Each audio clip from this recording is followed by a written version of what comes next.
Hey, welcome to the Micheaux Mission, 2 Men, 1 podcast, every black film ever made.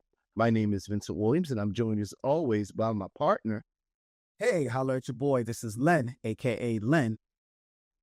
And as you may have noticed, we are doing this through the Zoom, through the computer, here on the East Coast in the United States. We are in day 3 now of a brutal cold front and or snowstorm. Well, what I said to my friends, I sent them a picture of Cold Miser, and I said, this guy is a dick.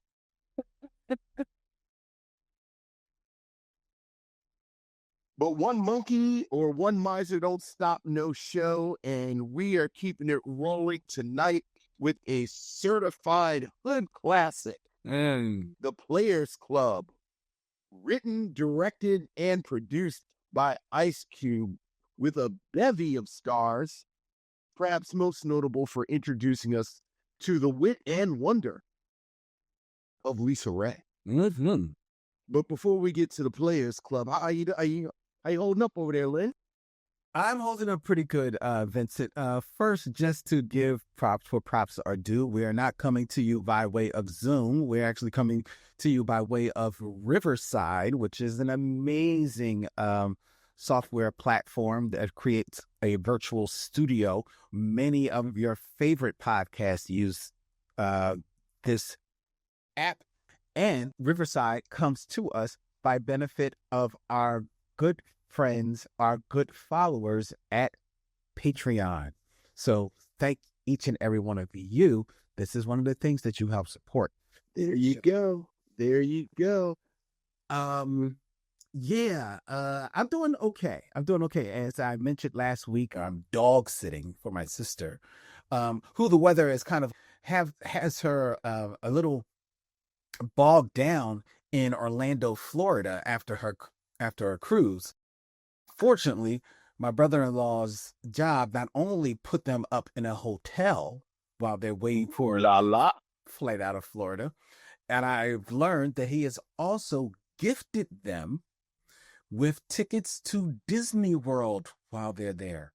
Very nice. That is a boss that is the best boss of all time. Like, oh yeah, absolutely. Giving you a hotel room for about three nights, as well as tickets to Disney World for 3, because it's my sister, my brother-in-law, and my niece. That props to them. I told them when they go to Disney World to make sure to give a shout out and a big hug to my favorite Disney character of all time, and that would be Uncle Scrooge. And to have a ball. But meanwhile, me and their chocolate lab Chip, we are braving the snow very warmly. I have a space heater upstairs that I learned that Chip is very thankful for, because he sleeps in front of it all day long. I know that's right. Mm-hmm. All right. Well, before we get into the show, I just want to extend on the behalf of Vincent, as well as I'm sure all the missionaries, our thoughts and prayers to all the people that are dealing with some incredible times in Minnesota right now. Oh yeah. Across the country at large, this is felt. We are definitely living in different times right now. And it is, we come together here on YouTube, on Apple, Spotify, wherever you find our podcast, to have a little fun, to give these black films their due, to talk a little bit about pop culture, movies, comic books, music, what have you. But each and every one of us are all human beings, and we collectively feel what is going on. It is touching us all in different ways. And it's whatever we can do to help just weather this storm. that's what we're here to do. Absolutely. Absolutely. 100%. All right. With that out of the way, let's hear from you in your emails, or as we call them, Missives from the missionaries. So what else is going on, Lynn? we have emails, Vincent. Ooh, missives from the missionaries. Ooh. Ooh. Ooh, missives from the missionaries.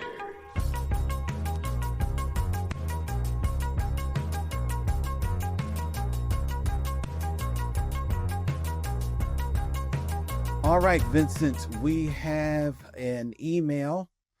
First, we have actually a comment from one of our patrons on Patreon, George Robinson. Hey, George, and thank you, George. He has taken in our latest edition of the Binge Lounge, which went up on Patreon not too long ago. And in response to our conversation, Vincent, where we talked about, first of all, we reviewed Starfleet Academy, the latest series from Star Trek, excuse me. But in that conversation, we got to talking about the demographics of Star Wars versus Star Trek. And George Robinson said, I hadn't thought much about the demographic breakdown of Star Wars versus Star Trek until this episode, and Vincent's commentary. Generally agree that Star Trek plays better as episodic entertainment than on the big screen. I enjoyed Starfleet Academy enough, however, to stick out the season. Okay. Excellent. And I think we both landed on we will be checking in. Yes, we have. Even though you may be checking in more often than I would. You know what? I was thinking about as I was watching the latest episode of Starfleet Academy. Okay. Full disclosure, not only did I not see it, but I just started a rewatch of Deep Space Nine. Wow. I'm literally the night before last, I'm watching the very first episode. I just watched Cisco's wife die. Ooh. Oh, well, that's right. That's first episode. I'm gonna say, this is start. Oh yeah, and this is first episode. Oh yeah. Yeah. You know what? I did a rewatch of that show maybe a few years ago. I think it may have been around. It may have been around the pandemic. I watched the first episode and I was like, oh yeah, she died. I was Oh yeah. Ooh. Oh yeah. He didn't rock with Picard the entire series. That was one of my favorite parts of it.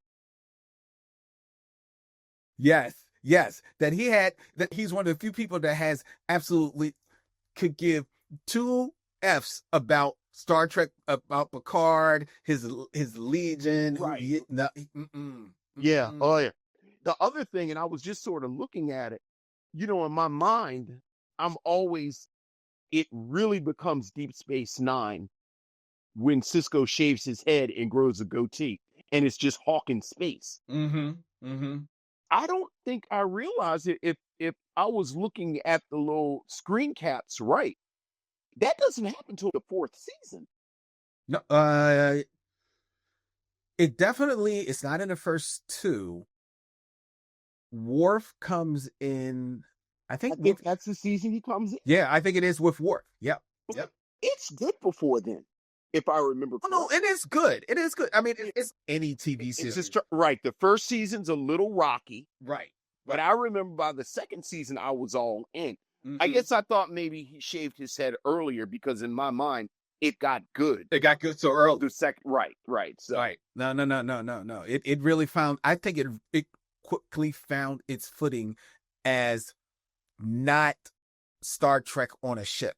Exactly. This is this outpost in space. Exactly. It quickly finds its footing. Yeah. Exactly. Right. Which may or may not have been informed by Babylon 5. But that's a whole different conversation. That's another conversation. That's right. Me, myself, I like apples and oranges. Because I love Babylon. Did you watch Babylon 5? I did not. I really enjoyed it. I've heard good things. Really, yeah. It's good in a chunk too. I'm sure it's streaming somewhere. So yeah, I would actually.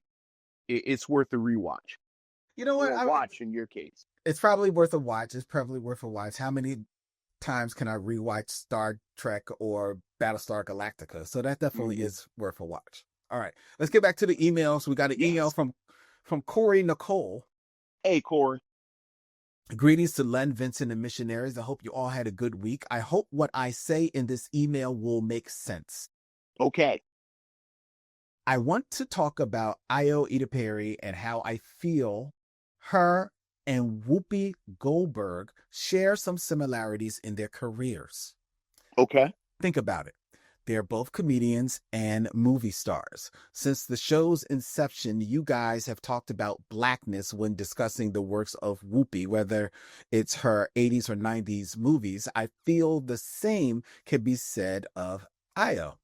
While Opus is a black movie, Ayo is the main lead, it would be an interesting conversation if you guys talk about one of my favorite movies of 2023, Bottoms, starring Ayo and Rachel Sennett. I hope this email makes sense and that everyone has a great week. Well, I think it does make sense. I would hesitant to call Ayo Edibiri a movie star just yet on the level of Whoopi Goldberg. She has been the lead in a few smaller films, and she definitely has earned justifiable praise for her work on TV in The Bear. Yeah. But I would caution calling her a movie star. I have not seen Bottoms. I did see Opus. Opus is a very interesting film. It is a very interesting film. She is actually very good in it. And it's a film that I thought about reviewing actually in April. I just don't know whether or not it lands in sci-fi, but it's certainly quirky enough. But comparing her to Whoopi as far as their careers, I don't know if that is necessarily a fair comparison, especially because Whoopi came to movies almost fully formed because of her work on stage. Right. You know, I mean, I think Whoopi, while she is certainly seen as a comedian, I don't think she really is truly a comedian. I think she's an actress first, and perhaps a comic actor first. But what she did on stage and her one woman show, okay, let's put it this way. She's not a comedian in the sense that Robin Williams, Richard Pryor, George Carlin is a comedian. I think she's a comedian in the sense that Lily Tomlin is a comedian. Right. And I think, and I don't know that Ayo Edibiri, at least in the work that I've seen, lands on either of those distinctions just yet. It's funny. I was actually thinking about her the other day when the, I don't know which one of the awards just came out, but it seemed folks have cooled a bit towards The Bear. Almost certainly. They have. And I actually said, I think Ayo Edibiri needs to take a page out of the book of Quinta Brunson and Lisa Raye. I think she needs to write and create her own projects, because I very much can see a situation where she gets lost after The Bear goes off. And while I haven't seen either of those movies, I thought she was a real standout on that episode of Saturday Night Live that she was on. So that Lily Tomlin comparison really isn't apt one as far as I'm concerned, because I really do think, obviously, she does great work on The Bear. And the few places I've seen here and there, I think she's done really good work. I was really genuinely surprised at just how funny she was on Saturday Night Live. So what I'm hoping, and frankly, I don't see projects where she's going to be granted the lead as either the main character in just sort of a popcorn box office thing. And then B, I don't know how much she is going to be allowed to be a romantic lead if she doesn't create something for herself. And that I do see similarly to what Whoopi Goldberg had to contend with. That could be true. She has made her bones as a writer, just looking it up. She did writing on Big Mouth, the Netflix. Yeah, I knew she was on there. I didn't know she did some writing. That's good. Yeah, she was a writer on there. And also she was a writer on, and I think, pretty sure this is a show that you have mentioned before that you enjoyed, What We Do in the Shadows from FX. I did not know that she did writing on. Well, that's excellent. Yeah, because that's good stuff. I hope she's writing a project for herself when The Bear inevitably ends. I would not be surprised if she has. She does have a very varied career in voice acting. Mm-hmm. She's done some voice acting on Spider-Man Across the Spider-Verse, also in the Teenage Mutant Ninja Turtles Mutant Mayhem movie. And she was Envy in Inside Out too. I forgot that she was Inside Out. In Inside Out too. Yeah. She's done some great work. So to say that I wouldn't put her career up against Whoopi Goldberg just yet, it's no slight, because no. I mean, she is carving her own way. She's carving her own way, right? And rightfully and smartly, it sounds she's carving her way in front of the camera as well as behind the camera. And let's be honest, that's where the longevity and the power lies. So God bless her. That's right. All right. Thank you, Corey. Thank you, Corey, as always. And that made perfect sense. Yeah. As all your emails do. All right. We have an email from Juwan Blaylock. Hey, what's up, Juwan? Hey, Micheaux family. I'm listening to the Imitation of Life episode. And I'm laughing my ass off. I have loved this movie my whole entire life. There you go. However, it wasn't until about 15 years ago I started getting pissed off at Annie and the whole black equal misery idea and missing black family friends and church members, etc. Where the hell are the other blacks? They're all sitting around being deviled by their race. Blackness is so terrible in Imitation of Life, they invented a brand new word. Lynn, can I just tell you, and I've told you this before, I actually to watch a film without the subtitles on because they're distracting to me. When she said Sarah Jane was deviled by her race, I said, oh, I know I didn't hear that right. That's not right. And I went back and turned on the captions. And it was right there. It said, deviled by my race. I said, this woman is so self-loathing that she has turned the word devil into a verb.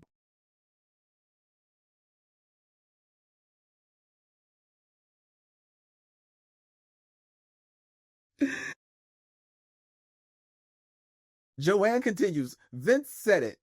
These white people ain't ish for this.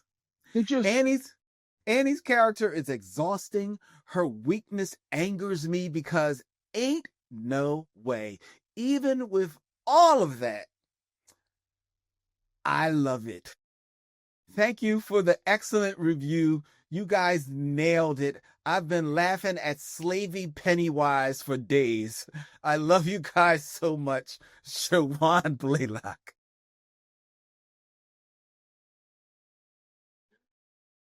Oh, Annie. Oh, Annie. You know, I wonder if Ryan Coogler named Annie in Sinners to kind of reclaim that, To reclaim the name Annie? kind of reclaim that, kind of take it back.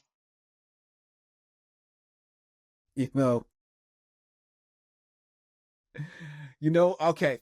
When we get Ryan Coogler on the show, I'm gonna ask him. that's our first question. That's our first Because question. he studied all this. He studies history. He studies, most definitely. And Sinners Annie is the living embodiment of Black empowerment. Mm-hmm. So okay, but okay, then what of Annie in Sinners is outside of reclaiming the name? What about that character rides against the depiction of Annie in The Imitation of Life? I mean, she's the character who's most directly connected to Blackness. She does hoodoo. She understands what's going on. She is connected to the spirit world. You know what? You're absolutely right. And you actually have a reverse passing in Sinners. Well, that's true. Yes. Because Mary is passing for white, but she want. Yeah, the more I think about it, I think Sinners and Imitation of Life are actually in conversation with each other. You're absolutely right, because as I was thinking, when you said the name Annie, I immediately went to the woman that young boy. No, but the woman that young boy is trying to get, Perline. That's who I was seeing in my head. So I was like, okay, how is she run? But you're right. That's Whoopi Masako's character. Yeah. Oh, man. Ooh. Okay. And again, Sarah Jane wants to be white because Mary wants to be black. Wants to be black. Right. You're right. But here, you know what? But just continuing the conversation about the reclaiming of Annie, and this is maybe getting a little, into the business side of it, and probably unforeseen or possibly unforeseen by Ryan Coogler, if we believe that he had all of this in mind. Whoopi Masako has been nominated for an Academy Award for her depiction of Annie in Sinners. Yeah. Anita Moore, say what you want about her, the role, was not nominated. Yeah. And while this is her most famous role is Annie in Imitation of Life, it really is the role that gets the short riff. She's not even first, second, or third on the call sheet. Yeah. In Imitation of Life. The daughter Sandra Dee gets a higher a credit than Juanita Moore. So this could really be coming full circle if Whoopi Masako walks away with the Academy Award for this role. Oh yeah. Well, now I care about the Oscars. No, not I didn't get. But well, it gives me some. I'm not saying I'm going to watch them, but I care a little bit. I'll be looking to see if she wins. Hey man, I'll be rooting that much harder for her. I'm always rooting for it because of the financial implications. Okay, but this is textual. This would be something. This would be something. Sure. Come on, jump on board with me. Nope. I want everybody to win so that their agents can say, I'm now representing an Academy Award winner, but I also know how this works. Very true. All right. I will say this. The first year that the voters were required to watch all of the entries, it is kind of interesting that this is the year that the Blackie actually got a whole bunch of nominations. How about that? But please continue. We have an email from Michael Sykes. Hey, what's up, Michael?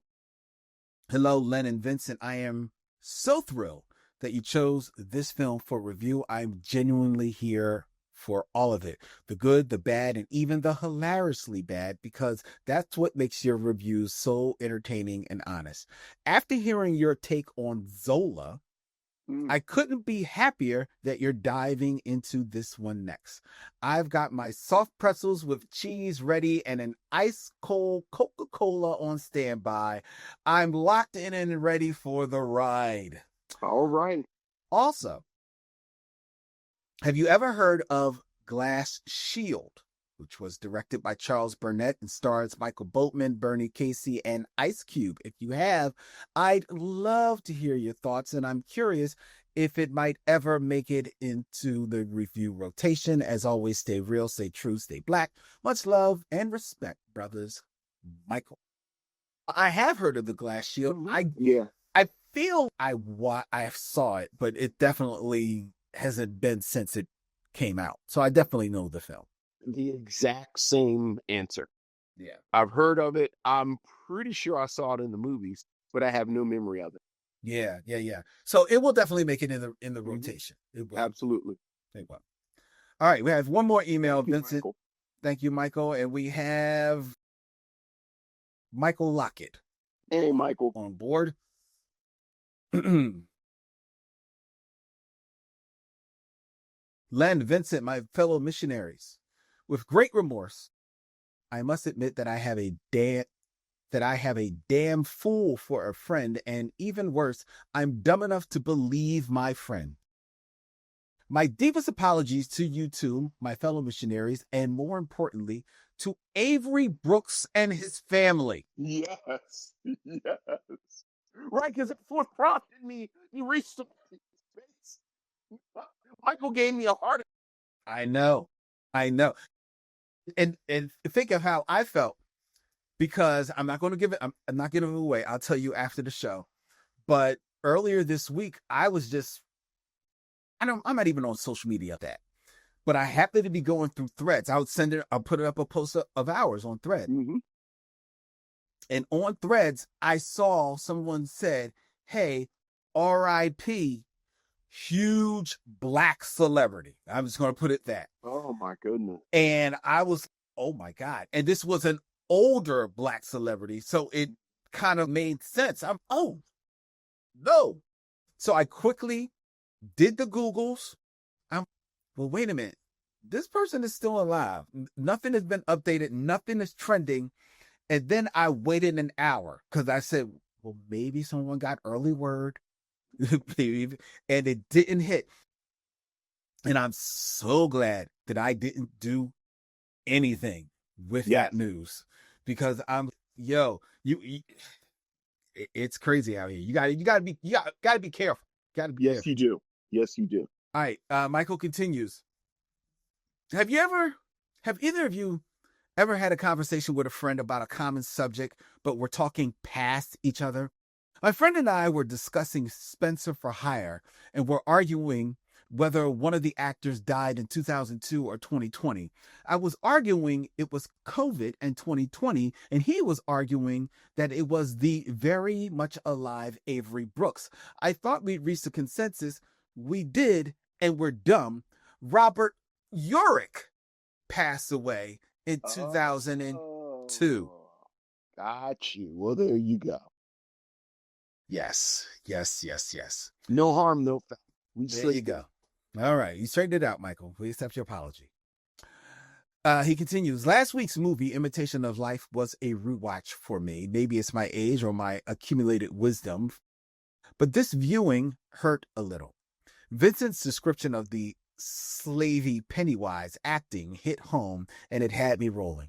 I am past the point of being heartbroken over these portrayals, as I expect them and simply look for the glimmers of black greatness despite the quote-unquote industry. I understand the importance of both versions of this film and applaud the efforts. We need these stories told. Back in the day as well as now, I am glad that Passing, the film with Tessa Thompson, was made, as I think it was exponentially elevates this type of story and actually features black people. The Wayback Machine dropped me off with you two during the Pandemic Chronicles as you reviewed A Hero Ain't Nothing But a Sandwich. I had neither heard nor seen this film before, Len, I Got Played Again. A hero ain't nothing but a sandwich. Sounds like a lighthearted superhero romp. Cornbread Earl and me sounds like a lighthearted friendship movie. Nope, nope, nope.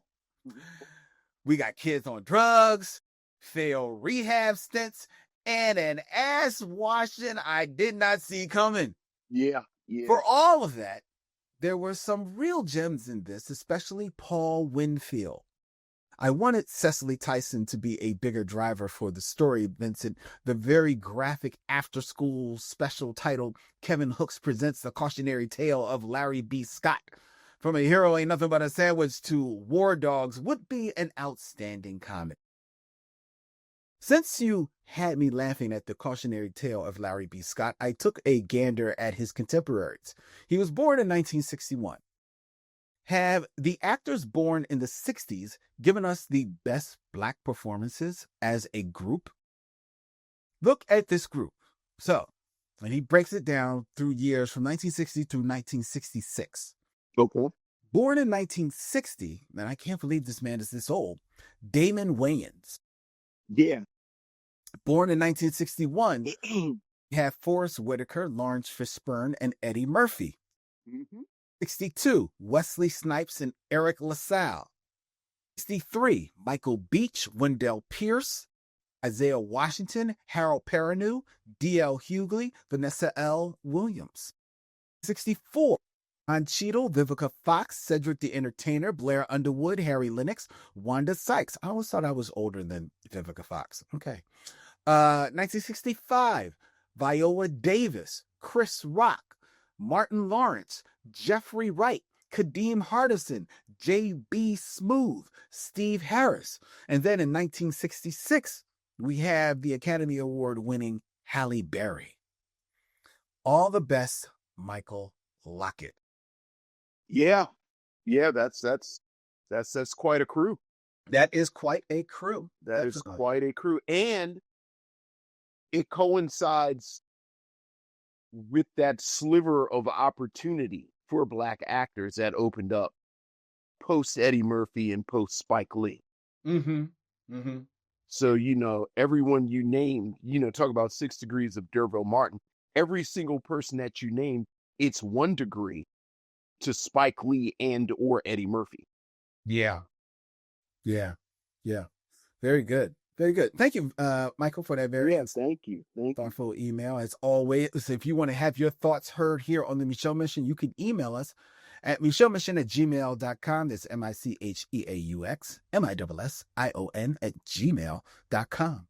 If you want to join the Micheaux Mission live in person, then I invite you to Philadelphia for Wednesday, March 18th, when Vincent and I will be joined by our friend Stephanie Watts of the Be Real Black Cinema Club to continue the Be Real Micheaux screening series at Bryn Mawr Film Institute, where we will sit down to screen Just Another Girl on the I.R.T. And it won't just be us there. You are invited to join us as the writer-director of Just Another Girl on the I.R.T.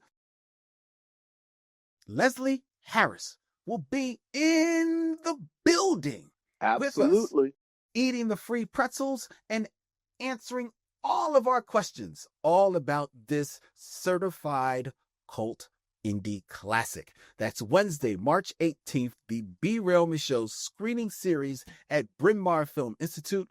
Tickets are on sale now at brynmarfilm.org, or you can hit the QR code that will it's right there on the screen. All right. Now it is time for the Game of Kings. The Game of Kings.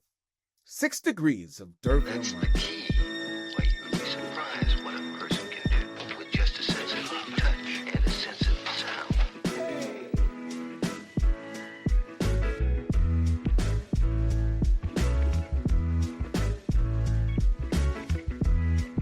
All right, Vincent, keeping it in theme, 6 degrees of D'Urville Martin, where I give you 2 actors and you have 6 films or less to connect them to D'Urville Martin. We're gonna keep this in theme for you, Vincent, and we're gonna make it real easy for you. Okay. We are going to be reviewing tonight The Players Club, Or, We are. as every single poster lists it, an Ice Cube film, The Players Club. An Ice Cube film, The Players Club. Yes. I ain't An mad Ice at. Cube joint. I ain't mad. You know what? No, it doesn't say joint. I know. I was wondering about that. Yeah. It was right there for the taking, I know. but he didn't. But hey, that's Spike's baby. So I ain't mad at him. All right, so keeping it in theme, Vincent, connect D'Urville Martin to the stars of The Players Club, and you cannot use The Players Club to connect these stars. Okay. And I'm going to name at least one other film that you can't use for each of these actors. Okay. Okay. Because I'm already keeping it easy, and then I'm Sure. choosing from the movie. Sure. All right. So in 6 films or less, Mm-hmm. connect D'Urville Martin, 2. Terrence Howard. Okay. And you can't use The Players Club. Okay. And you can't use The Best Man or any of the Best Man movies. Okay. All right. Can't use Players Club. Can't use the Best Man movies. All right. D'Urville Martin is in. I don't want to do that. Now, I got a funny feeling I know where you're going to land. Well, the thing about Terrence Howard is he's a pretty target-rich environment. But I know I'll land here because I'm always talking about this. So let's get here real quick. D'Urville Martin is in Sheba Baby with Pam Grier, who's in Jackie Brown with Samuel Jackson, who's in Iron Man with Terrence Howard. I knew you were going to land on Iron Man. Because as we all know, Terrence Howard was the original actor who played Rhodey. Mm-hmm. And according to Terrence Howard, and I believe a fair amount of people, Terrence Howard was cast because he was a steady force. And Robert Downey Jr. was still kind of a gamble. Mm-hmm. Mm-hmm. And then, it has the saddest moment in superhero comic movie history where Terrence Howard walks past the War Machine armor and he says, "To be continued." But then it's not continued. Well, to be By fair, Terrence Howard. it was continued. Just continued without him. I was really hoping he was going to show up in the last Deadpool. What kind of as a War Machine? Yeah, yeah. That would have been fun. Yeah. That would have been fun. But I think, and this is a story, I think I've heard Terrence Howard say this, which would explain why he wouldn't show up. He was definitely cast as more the steady hand alongside the Rocky Robert Downey Jr. in the first Iron Man. But if I remember correctly, he was also one of the first people cast in that film. He was cast before Robert Downey Jr. So when it came, he takes a flyer on them. The movie's a hit. They're going to do another one. It was at the time before, you were signing contracts that were for multiple roles. You were signing for just this film. You didn't they get no, but not this film there were going to be more. So now when there are more movies, Terrence Howard is, hey, let's do something with this pay. I understand I'm not going to get Robert Downey Jr. money. Even though Robert Downey Jr., you're going to have to give him a fatter payday. Understand that. But look, I gave y'all a discount. You know what I mean? Right. And y'all movie blew the hell up. Let's do something with this pay. And they were, next. Right. And that's how he lost the job. That's what I've heard. That's the Yeah, story.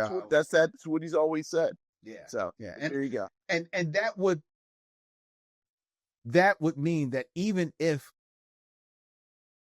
you know, Ryan Reynolds wanted to maybe throw Terrence Howard in there for the fun of it, I could see Terrence Howard saying, "Nah, I'm good, dog. Sure. I'm good." You know, look, I'm sitting on Empire stacks now. I'm good. How about that? Maybe he didn't have Empire stacks, but he got Empire stacks now. Right. All right, very good, Vincent. All right. Next. And I did this one. This one I did because I love you, Vincent. Okay. In 6 movies or less. Okay. Connect D'Urville Martin to To Monica Calhoun. And you can't use Players Club, and you can't use the Best Man movies. Okay. Of course, this is how you get to Monica Calhoun. And I know where you're going to land here too. No, you don't. Where am I going to land? Let's put it this way. I see you loading up your 6-shooter. You're 100% correct. You are 100% correct. Because Monica Calhoun is the star of the modern classic Gang of Roses, where she appears with Bobby Brown, who, if you remember, we weren't quite sure that Bobby Brown knew he was in a movie. That's very true.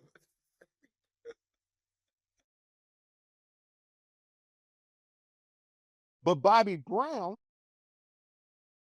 also appears in A Thin Line Between Love and Hate, where he's sidelined and not allowed to be who he wants to be because of the ego-driven writer-director combination that we may or may not talk about tonight as well.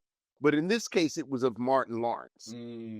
Martin Lawrence was, of course, ironically offered way more leeway to show his range because the generous star of Boomerang,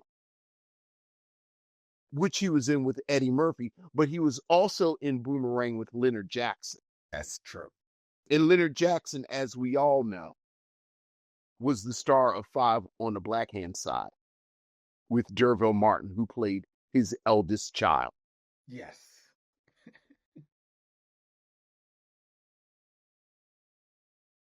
Well done, Vincent. Well done. I saw that coming. Oh, you know I love Gang of Roses.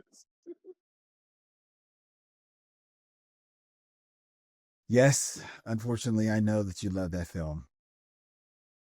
Can't get enough of it. That's right. I think Bobby Brown has a mustache. That's God. Well, fortunately, we've reviewed it. I never have to see that film again. Hey, you're lost. You're lost, man. You're lost. You know, I don't see you nominating it for the Be Real Micheaux screening series anytime soon.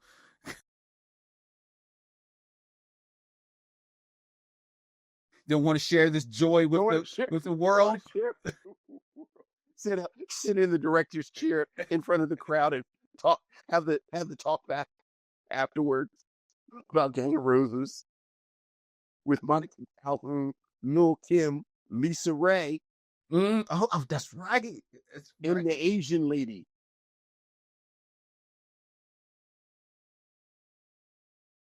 Oh God. Thank God that's over. I was hoping he was going to say Lisa Raye because, well, I was going to talk about Gang of Roses. Of course. Yeah. Of course. Oh, and Stacey Dash. Yeah, well, Stacey Dash is in. That might be my favorite Stacey Dash. She's really good in it. She is. Yeah. Might be my favorite Stacey Dash performance. Yeah. The less said about Stacey Dash, the better, though. Yeah. Shame. My mother, God rest her soul, whenever someone would do something terrible or be terrible, my mother would always say, she's such a pretty girl.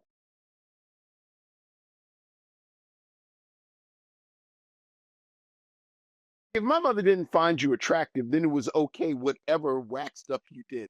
But if my mother thought you, my mother would say, she's such a pretty girl. That's what I always think of when I think of Stacey Dash. Pretty girl. Such a pretty girl. You acting this. Yeah. Yeah. Yeah. Anyway, Anyway, that's the Game of Kings. that's the Game of Kings. Well done, Vincent. All right, Yeah. let's get into our review of The Players Club.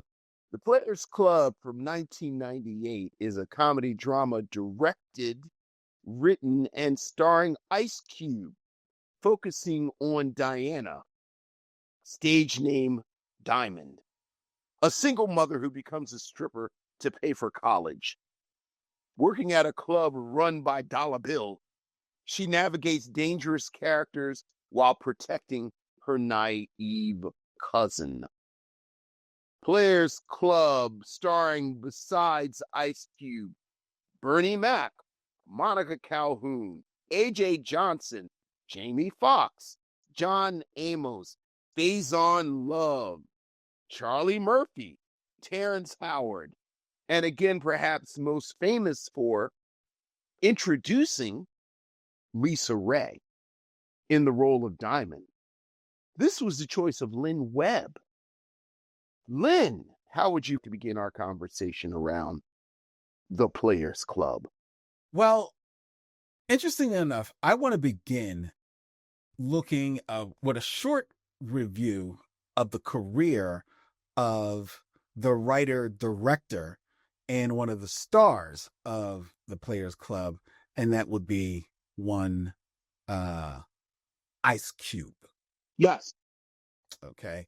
And the reason why I want to start with him is because this film in 1998 represents his Ice Cube's directorial debut. Yes. Right. This is Ice Cube. All right. I'm doing movies now. I'm doing big. And in 1998, Ice Cube has starred in Boys in the Hood. He was definitely, the movie that put him over the top, right? He has starred in, we talked about the Glass Shield. He was already a star in the Glass Shield, in that film. He's already appeared in Higher Learning, and he's also wrote the screenplay for, more importantly, Friday. Yeah. 1995's Friday, that he wrote alongside his good friend DJ Pooh, which is definitively a certified classic, a certified comedic classic, right? But proof that Ice Cube at that time recognized that what we've always said, the longevity and the power in this business resides behind the camera. Mm-hmm. So him getting into writing that screenplay, him getting into being a producer on Friday and all the subsequent sequels and everything show that Ice Cube, look, I know my face is going to sell it, but the power is behind. I recognize the power of the pen, and I also recognize from being on all these different sets how to move cameras around, how to tell a story visually in a film.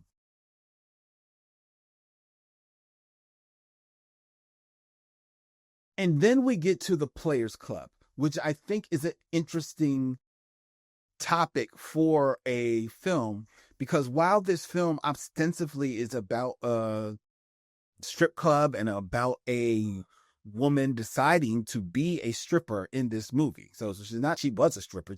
A woman decides to be a stripper in this movie. this movie asks interesting questions. What does that mean for you? What does that decision, how does that impact your life in all aspects? Your feeling of self-worth, your relationships with your friends as well as your family, and the atmosphere in which you are not only growing and learning and earning money, but the world into which you are loosely introducing your child into, right? So,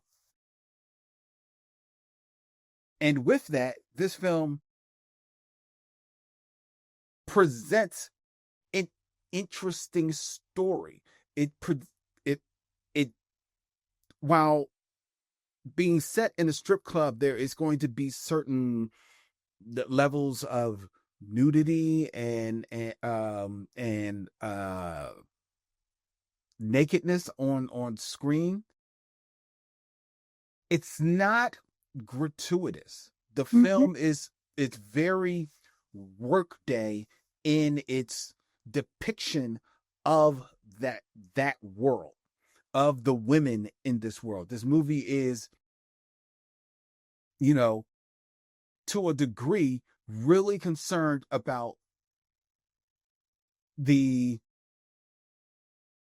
what is going on upstairs in these women, in the minds of these women, as they are finding their way in this world, which, as the Player Club depicts it, I don't want to say that this is just the world of strip clubs in general, but it decidedly the Players Club, this club where they actually strip, has connections to the crime scene in the city in which it is set.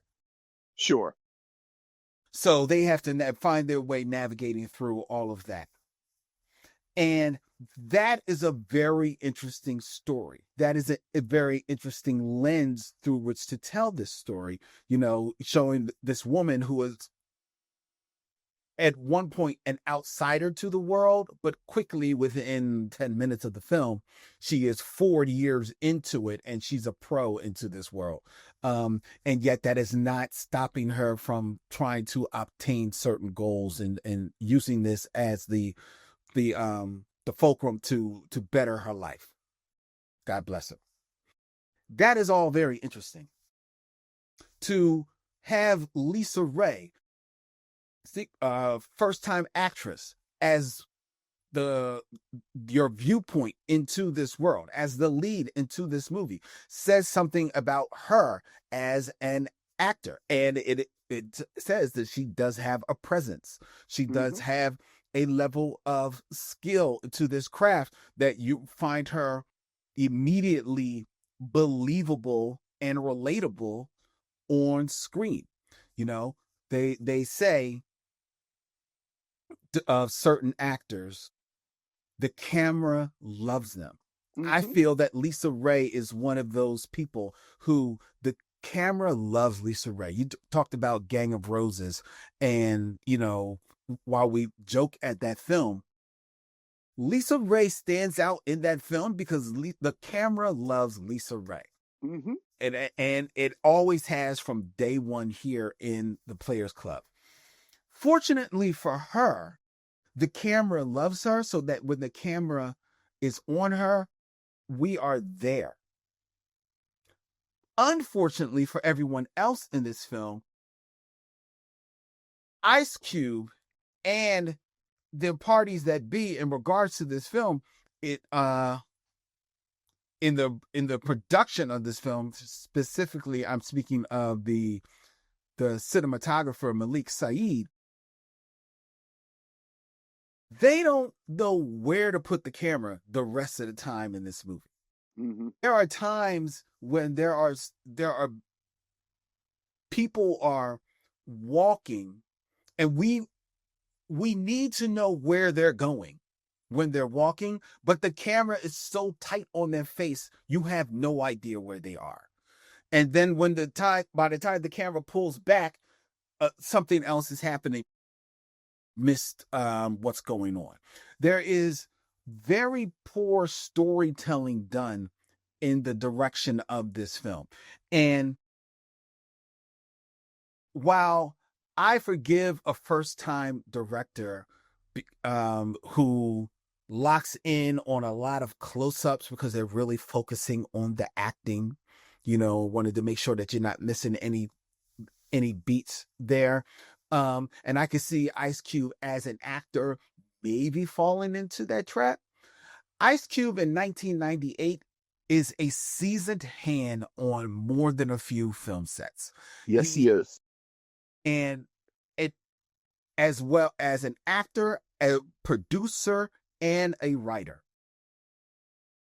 And in that, I can't give him the excuse of this is your first time directing this movie. I'm sorry, he doesn't get that pass for me. Malik Saeed, the cinematographer, I can't give him the pass because he also worked with Spike Lee on Clockers and Girl 6. Mm-hmm. Either Spike Lee was really doing the work and telling you where to point your camera, or you just ain't really that good at your craft, bro. Because there are scenes where the camera's not even focused in this film, right? And that is all a detriment to the story. It is also a detriment to the story that Ice Cube stuffs this film you talk about with all these characters that are in here. You got Bernie Mac eating up the scenery in this movie. Bernie Mac obviously thinking that he's still in Friday. You have AJ Johnson being his usual AJ Johnson. You got Bijala Jola, who shows up very menacingly in the beginning of the film and then doesn't return to damn near the last scene of the film. Right.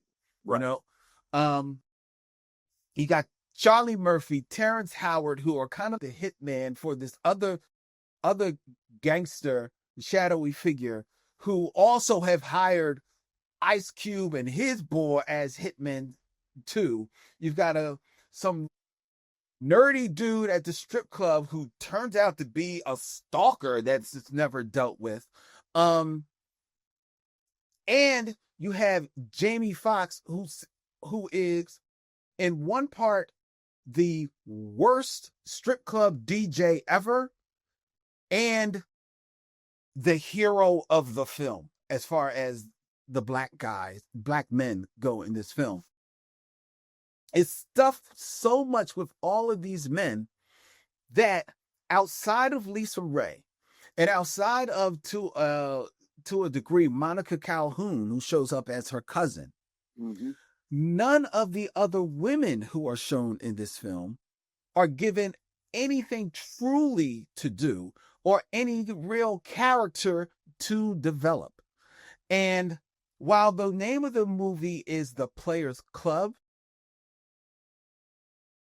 where you want to be is with the women in the Players Club. You want to be backstage with these women as they are preparing to do this dance. You want to learn more about. I could give F about any of these dudes. They are all cookie cutter characters that I have seen in many movies before.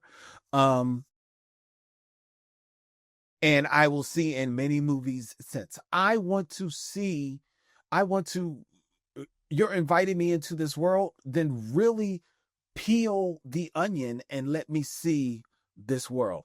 And in doing that, I think, especially if you're going to find this talent that is Lisa Raye, in doing that, I think that is where this film and Ice Cube lets down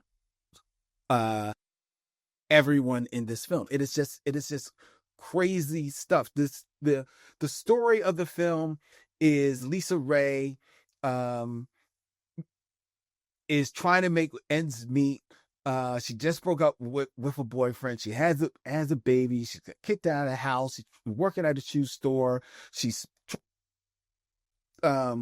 sells shoes to these two strippers to say, "Hey, you're pretty. You should come be a stripper." And next thing you know, she's a stripper making more money. But she's, yo, I'm not really about this life. I'm do it. It is a job. And I'm gonna make it do what it do. And it quickly cuts to 4 years later where you realize that she is doing that. She's raising her son. She's got into another relationship with some guy that she met at the club, but seemingly seems to be a good relationship with this dude. She is going to school with the and is on schedule to graduate within these 4 years while still making money in this club. Seemingly has reconciled with her family to a degree. But now her cousin is coming to stay with her, and it is her cousin coming to stay with her that really is what is pulling her into the madness of the strip club.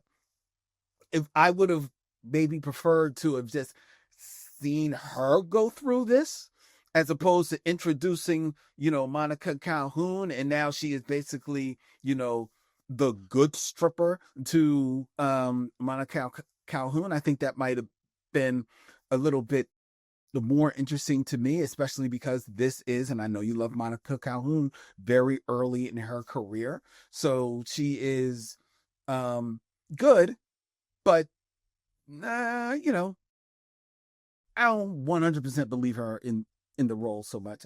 You know what? I'll take that back. I think she's fine in the role. I think Monica Calhoun is fine. I think she actually is fine in the movie. But her story is so troubled, and it's honestly, unfortunately, very predictable. Where it's going to go, how she falls into the wrong crowd behind the scenes of the strip club, because there's one stripper there who is actually using the strippers to kind of more or less pimp them out, as it were.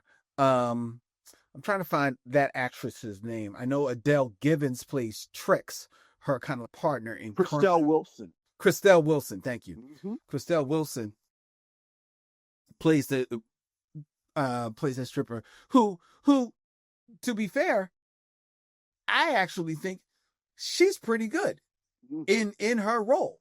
I would have to see maybe a little bit more nuance with that character played out more. I would have she definitely is the antagonist of this film, and gets the beat down because of it at the end of the movie. But I would have to see a little bit more of the bumping up against Diamond, of her bumping up against Diamond, that the movie wants us to be rooting for. The movie wants us to feel this tension between them, but we don't get enough scenes between them to really feel the tension outside of what story mechanics are telling us, as opposed to what the actual film is trying to imparting upon us. And again, that is a failing of the direction. That is a failing of the script. We have talked about it so a lot of times before. As much as praise as we give Ice Cube for Friday, you feel the absence of DJ Pooh in the Friday sequels, as well as you feel the absence of perhaps a DJ Pooh or another writing hand here in Players Club. Charlie Murphy and Terrence Howard are completely wasted in this film. Adele Givens, she's one note. Talk about wasted. You've got John Amos. Mm-hmm. You have landed John Amos, who is one of the criminally underrated and underutilized actors of the 20th century, the later part of the 20th century. You've got him to be in your film, and you give him maybe 3 scenes, and the 3 scenes where he's not doing anything but standing beside a camera mugging Faison Love. Yeah. Are you serious, bruh? Yeah. Are you serious? You got AJ Johnson cracking good time jokes with John Amos in your film. You can't find anything better to do. That was the only reason he's really there. Exactly. Dude, what are we doing here, man? You've got your boy, the 6 Degrees of Derville Martin linchpin, Dick Anthony Williams in this film, and you don't do anything with him. Does he have a funny scene with Jamie Foxx in the end of the movie where he's shooting off a gun? Sure. Is there a little bit of a callback to that when Diamond has a gun and Jamie Foxx like, you and your father? Yes, that's a funny bit.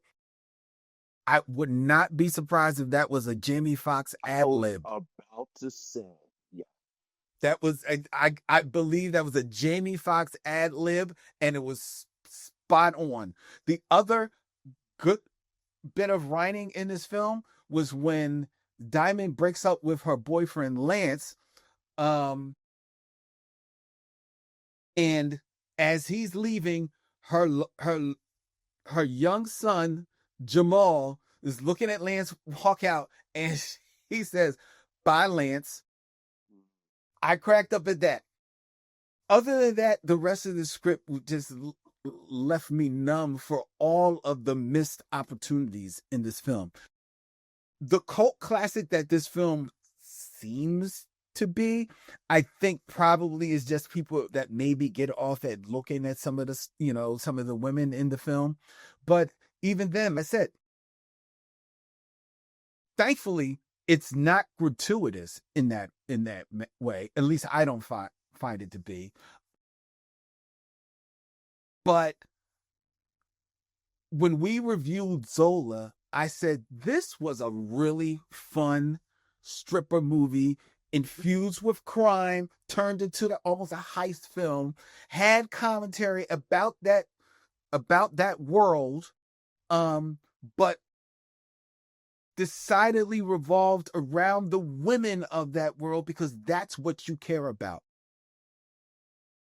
Zola is everything that the Players Club is not. I'm glad I got it off my list. It's done, but I will not be returning to the Players Club. Look, you talk about the direction and the cinematography, and you are 100% correct that both are amateurish and not on the level of professionalism that you need for a movie to succeed. But I think looking at Ice Cube's filmography, Okay. the real story is in the scripts. Mm-hmm. As you mentioned, Ice Cube's first real script writing credit is the co-writer of Friday. Mm-hmm. After Friday, just looking at the scripts that he wrote, he writes Players Club after Friday on his own. Yeah. Then he writes Next Friday. Then he writes All About the Benjamins. Mm-hmm. Then he writes Friday After Next. And then he writes The Janky Promoters. And I think, judging by those examples, Ice Cube is a bad scriptwriter. Yes. Yes. I think this film has a lot of the marks of the scripts that we talked about in both Friday and Next Friday on this show, where it seems Ice Cube is just trying to fill up space. Mm. This film has the plot of Lisa Raye, Diamond. It has this plot where Bernie Mac's dollar bill owes this money. I didn't even mention that. It's got the plot with Diamond's cousin. Mm-hmm. It's got the plot of Diamond trying to juggle being a student and being in this stripper world. And being a parent.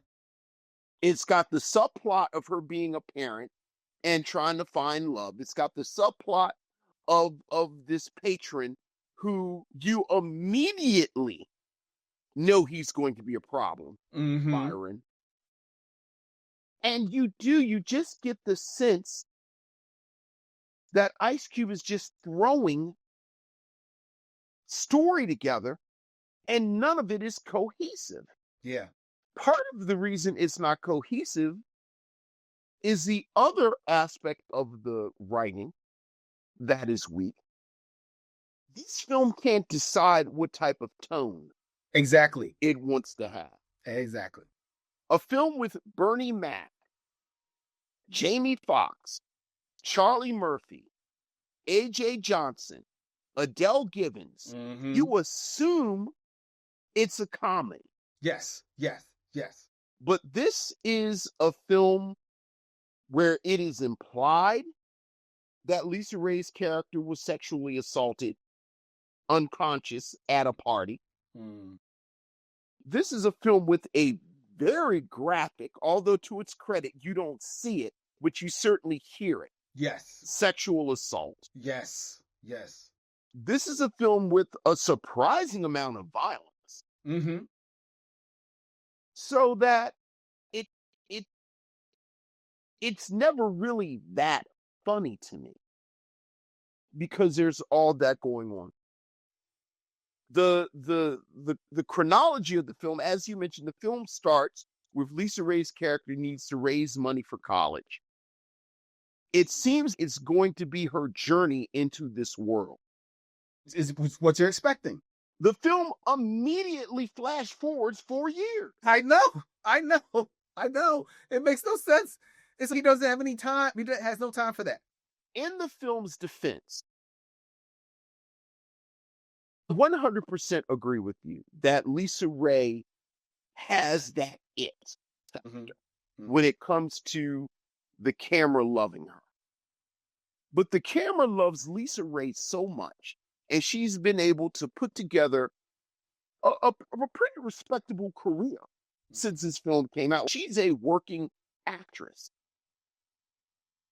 And that's saying something, that the camera loves her that much, because there's never been one moment where Lisa Raye could act a lick. That's very true. Lisa Raye is a terrible actress. That is true. So when the film starts and she's supposed to be affecting the, oh gosh, look at me, I'm just an innocent lamb in the woods. And there's supposed to be this jarring transition to where she's world weary. She's the exact same character. So in the script's defense, I understand flash forwarding 4 years, because if I had to look at Lisa Raye go, oh golly gee, what am I supposed to do? For 30 more seconds, I was going to turn it off.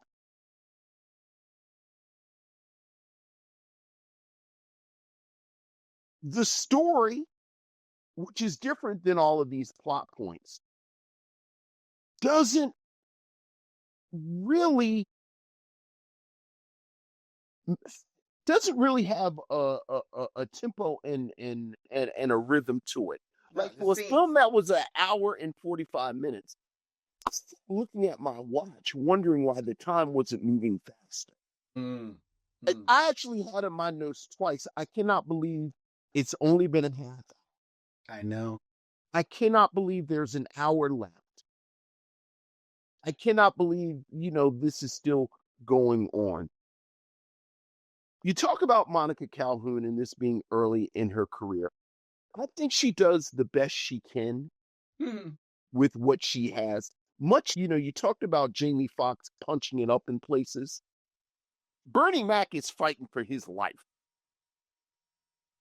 Hamming it up, trying to make something out of what is here. Well, I think he is cast basically, first of all, I don't think Ice Cube is directing him.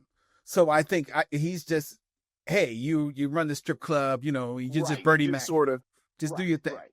He has an extended role of, and this is now our third time spending a significant amount of time with AJ Johnson. Mm. And Friday I thought was the perfect amount of AJ Johnson. Mm. There's way too much AJ Johnson in what was I Got to Hook Up, Yes. where Yes. he's basically a co-star. There's not as much AJ Johnson in this as there is in I Got to Hook Up, but there's still too much AJ. It's a little bit too much. Yeah, you're right. And it is, as you mentioned, it is. You look at the it's an incredible. It is. Ice Cube, you can tell, it has very much become Black Hollywood royalty at this point. He's definitely a player. To get all of this participation. Mhm. And to an actor, everyone is wasted. No one is actually really doing. Now, you mentioned Christelle Wilson. I thought she was the most interesting thing in the film. Mm-hmm.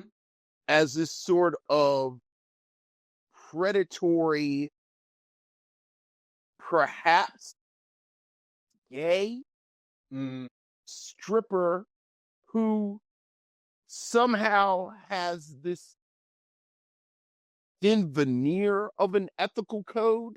I love the complicated relationship between her and Monica Calhoun's character, where every time I thought this is the moment where she's completely going to take advantage of her, it doesn't quite go there. There's this sort of provocative moment where they are performing for some ATF agents. Yeah. Okay. Yeah. That thing kind of turns into this S&M thing. Mm-hmm. But you get the sense that Monica Calhoun's character is safe in this space. Right, because the other one, she's kind of running it. She's right. Yeah, and then even with the final moment where Ronnie takes her to strip at her little brother's bachelor party, which then turns into the worst bachelor party I've ever witnessed in my life. Her brother kind of turns into a mad rapist. Yeah. Because of the nudging of Ice Cube. But again, back to the script, you get the sense that the script knew where it wanted to land. Mm-hmm. And then it kind of cobbled together a bit of story element to get there for dramatic purposes. Yeah.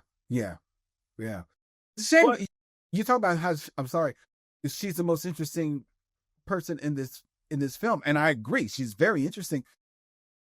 I think this is her only credit. Yeah. Well, the bad thing is, and we've talked about this before with certain actors.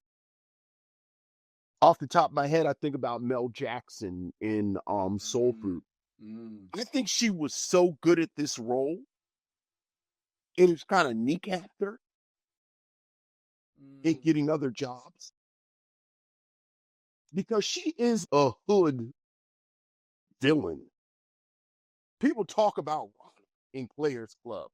Yeah, but even then, I've they get a role in another hood film. I mean, there's certainly been more than enough. This should be hood. She was in both Twas. Well, talk about kneecapping. Okay, well, there you go. Yeah, but no, she hasn't done a lot of work at all. And it's a shame because, like I said, I felt there was a really good movie around Ronnie. Well, I think there's a good movie around, like I said, backstage of the Players Club. I think there's a good movie there. But you ultimately, I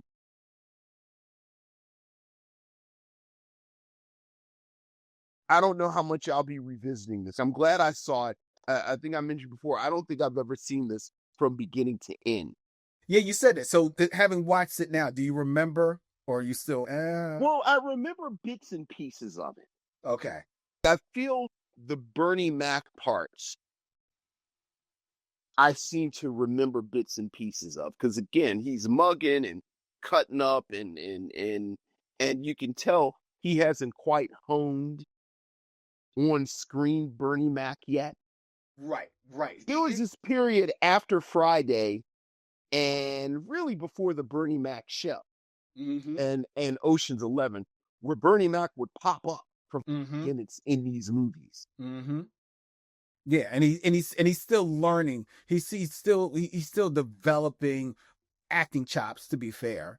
And who is Bernie Mac? I think just he himself was maturing as a performer.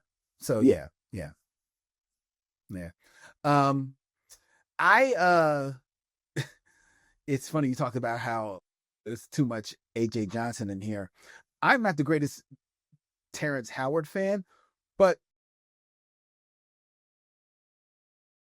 I wouldn't mind a road trip with Charlie Murphy and Terrence Howard. Look, I think the real sad thing about Charlie Murphy's passing, I don't think Charlie Murphy ever really got the project he deserved by the end. No. I think Charlie Murphy had really honed Mm-hmm. his performance chops Mm-hmm. off of the Dave Chappelle show. Mm-hmm. I really wanted a Charlie Murphy vehicle post Chappelle. Yes. And I got the sense maybe he was concentrating on his stand up, and then unfortunately he got sick. Yeah. But yeah, you see these glimpses of Charlie Murphy here and there throughout the late 90s, early aughts, and you're right. It's a real shame. It is a real thing. It's funny. I just started watching, and for one reason or another, I can't finish it. This new mockumentary with the rise and fall of Reggie Dinkins with Oh, is that the new Tracy Morgan? with Tracy Oh, Morgan. I didn't even know it was out. It's out. Oh, okay. I watched it with and I started watching it, and it's it was funny enough. Our girl Erica Alexander is in it. She's in it, so it's kind of cool. And Daniel Radcliffe, who has actually carved out a very interesting career after Harry Potter. I Daniel Radcliffe. Look, he piled up that Harry Potter money and said, "I'm just going to do me now." Exactly. And God bless him. God bless him. But I do remember, it's funny, when I was watching it, and I didn't finish it, but when I was watching it, I was thinking to myself, Tracy Morgan, he's not right for this. I don't feel I'm not believing him as this retired athlete now trying to do this documentary to really offer commentary on his career. Right. And you just talking about Charlie Murphy in the lane that he was starting to carve for himself from under the umbrella of his famous brother. Yeah. But I'll be curious for you to watch this. I could see this being a Charlie Murphy joint. Okay. Because Charlie Murphy definitely has the stature of someone who used to be, oh yeah, he was that good dude, the good football player back in the neighborhood, good basketball player back in the neighborhood. You know what I'm saying? But now he is where he is. And he would have been, I think, much more believable. And I think it's the type of vehicle that would have allowed him the opportunity to actually more show his chops, which I think he wanted to do. I don't Yeah. know. He never really got the opportunity, but I think he probably wanted to show, a little bit more depth than Yeah. just being the jokey guy. Yeah. Yeah. Well, this certainly wasn't the vehicle. No, it was not. Yeah. So, No, I will not recommend that anyone see the Players Club. What I will do, though, when people even come up to me and bring up Players Club, I'm not going to, squash on people's memories, as people are wont to say that I do. yes. I'm going to say, God bless you that you have, fond memories of this film. I would challenge you, though, to see Zola, because Yeah. I think Zola is a smarter, sharper, better Players Club. Yeah. I also do not recommend Players Club. Full stop. Having said that, I do think you have to acknowledge that this film has a certain level of cachet in the culture. Because I think because of Lisa Raye, I think, as you said, people have memories of it. So while I am not recommending Players Club, I am also sort of cognizant of how, as the young people and the not so young people say, we are losing recipes. So I would not push back that hard against someone who said, just for the culture, you have to know Players Club. I would push back again. I would. And God bless you that you wouldn't. I would, because I don't think that the film offers any real, especially now, maybe 10 years ago, but especially now, when you have a film Zola, when you have a TV series, P-Valley, you have other things that offer more insightful, nuanced commentary on this world. No. When I say the culture, I don't mean dance club culture. I mean culture as in, we talk about Friday, we talk about Belly, we talk about the Temptations miniseries. We there are certain projects that kind of have again a cachet in the culture, and I think appropriately enough, the actress who plays Ronnie really has a level of black fame. That's Ronnie from the Players. So I feel, at least, and I don't know how much else Lisa Raye has done that is super memorable. It would not surprise me if 3-4 times a week people see Lisa Raye and call her Diamond. That's Diamond from Players Club. So again, not a heavy case. Like, I think you have to watch Boomerang. Just so you have to know Coming to America. You have to watch the Temptations miniseries. But on a level of, I don't know, random whatever, to if somebody says, ain't nobody coming to see you, Otis, and you have to know exactly where that comes from. Players Club is around. Okay. If your argument is that you have to know Players Club, and when you're saying know all these other films, argument is strong. I'm saying I would, I would listen to that conversation. But go ahead. Okay, I would not listen to that conversation. But if I was unable to move and thus was within earshot of this conversation, I would offer to people, you know what? Look up Lisa Raye Players Club on YouTube and watch a clip. You do not need to return to this film. I know people have talked about the soundtrack to this movie. The soundtrack is nothing. To me, I found it forgettable. Yeah. I found it very forgettable. Ice Cube has a minor hit in the club, and you heard it on the radio. You don't need to listen to it in the movie. It doesn't even play till the end of the movie.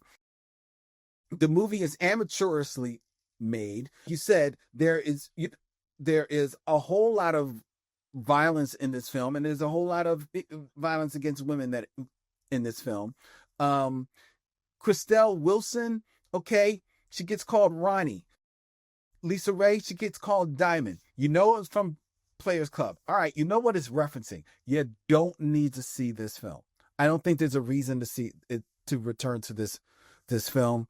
I think Monica Calhoun has probably reached the point in her career where, you know, she maybe doesn't even mention it on her CV anymore, you know? Right.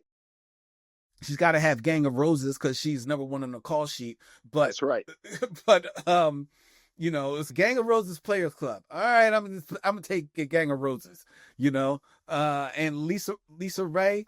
Okay, people still call me Diamond, so she probably still has to have it on there. But it probably says Player Club in 10-point font, and everything else is in 14-point font. Like, I don't think you really need to know Players Club. If you know it, you know it. If you don't, you're fine. All right. Fair enough. All right. That has been our review of Players Club. Before we tell you what we're going to be doing next week, I invite you to share your thoughts with us. You can email us at micheauxmission@gmail.com. You can find us on all the social media, Instagram, Facebook, Threads, at Micheaux Mission.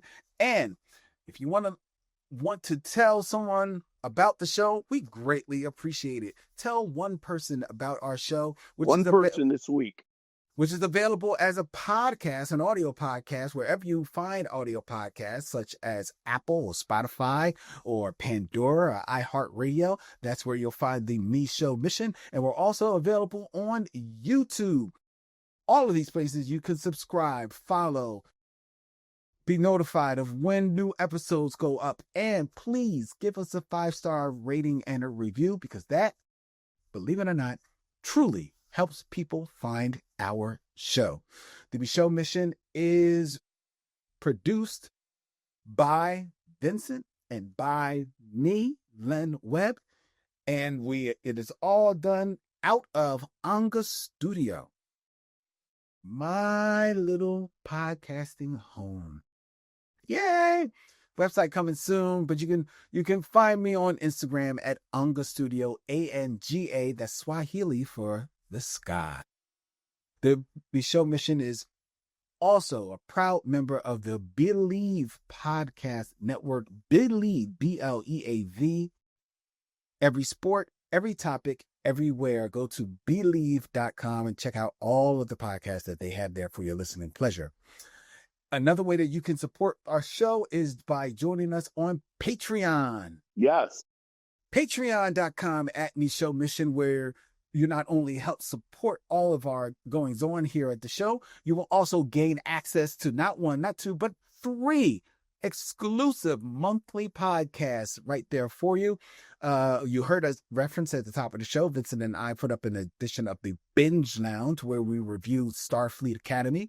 We also have an edition of Serial Killers where we build a better Batman.